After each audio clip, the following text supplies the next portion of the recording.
Hola Gabo, claro que sí, hablemos del purgatorio. La necesidad humana de creer en un orden justo, ¿no? En un cosmos misericordioso, se refleja en un gran número de religiones y de tradiciones culturales y en el cristianismo católico, como dices, aunque es importante saber que también la Iglesia copta se sostiene esta doctrina del purgatorio y hasta cierto punto la Iglesia ortodoxa, que es verdad que esta no concibe un fuego purificador, pero sí una suerte de espacio intermedio en el que las almas se purgan esperando su entrada en el cielo. Esta necesidad, decía, se responde en estas tres corrientes del cristianismo de una manera muy específica con, efectivamente, la doctrina del purgatorio.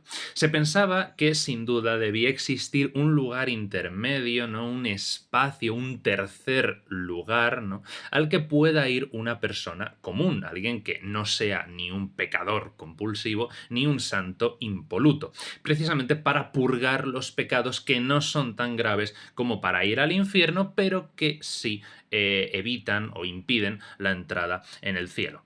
Así que el purgatorio se concibe como un lugar en el que quedar en paz y ganarse el perdón por esas malas acciones, ser liberado de culpa y finalmente, bajo una nueva forma purificada y lustrosa, acceder a la perfección celestial. A diferencia del inframundo judío primitivo, el Seol, del que ya hablamos en otro vídeo, en este llameante mundo intermedio del purgatorio, las almas son sometidas a distintas pruebas tortuosas, sobre todo de fuego y hielo, pero siempre con fines de purificación, no de castigo, como en el infierno. Con todo, los vivos pueden ayudar a aligerar y a abreviar este proceso gracias a la oración, incluso antes de la propia muerte del individuo. Aunque la idea del fuego purificador hunde sus raíces en la más remota antigüedad y aparece reflejada incluso en textos de autores cristianos como Tertuliano, Lactancio, Orígenes o Gregorio Magno, la noción del purgatorio como un lugar real no existiría en Europa occidental hasta finales del siglo XII y no se asentó hasta todo el proceso del siglo siguiente. No existe en la Biblia, aunque haya desde luego cristianos que quieren ver referencias al purgatorio en la primera a los Corintios, en 3, 13, 15, o también en Lucas 12, 58, 59. Pero desde luego la ausencia directa del purgatorio en la Biblia es el principal factor de desacuerdo entre los cristianos sobre la existencia de dicho lugar o estado. Católicos, coptos y ortodoxos, hasta cierto punto, lo aceptan, mientras que las iglesias de corte protestante lo niegan.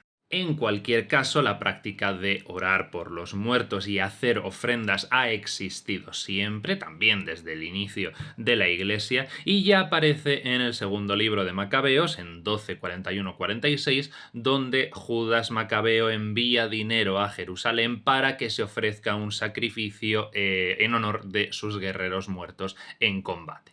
Claro, si se compara con la lejanía del cielo, el purgatorio ofrecía a los creyentes una atractiva forma de contacto con los muertos, así como la esperanza de poder evitar la condena al infierno. Sin embargo, hasta finales del siglo XII, el lugar donde residían estas almas y donde tenían lugar esas pruebas estaba poco definido. Agustín de Hipona nunca estuvo plenamente convencido de la necesidad de dicho proceso de purificación, aunque acepta a regañadientes su existencia en la ciudad de Dios.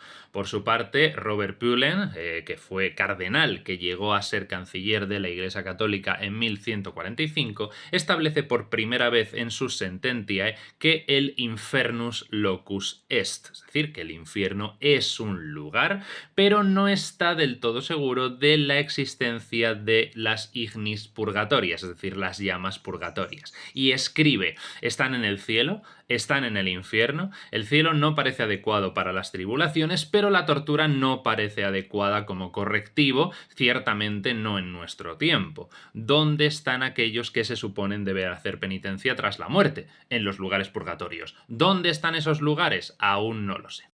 Serían distintos autores a lo largo de los siglos XII y XIII los que poco a poco irían dando forma a la doctrina del purgatorio tal y como la conocemos hoy. Y fue en el Segundo Concilio de León de 1274 cuando la Iglesia Católica definió por primera vez su enseñanza sobre el purgatorio, aunque no lo refirió ni como un tercer lugar ni como contenedor de fuego, lo que tampoco está presente respecto a las declaraciones de los concilios de Florencia del siglo XV y de Trento del XVI. Así que esta idea de las llamas purificadoras ha sido una constante en los escritos de autores cristianos de los siglos XII y XIII, pero nunca ha aparecido como tal en las actas conciliares.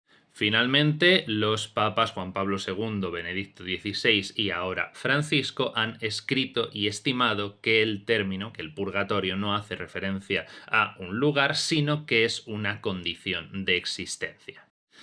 Así que, como vemos, el purgatorio es una doctrina que, como tantas otras, ha experimentado una larga evolución, pero que ha aportado consuelo a millones de almas en todo el mundo, por lo que decíamos antes. El purgatorio hace que los muertos se sientan más cerca, aporta esperanza y mantiene a raya el miedo a la condenación del infierno.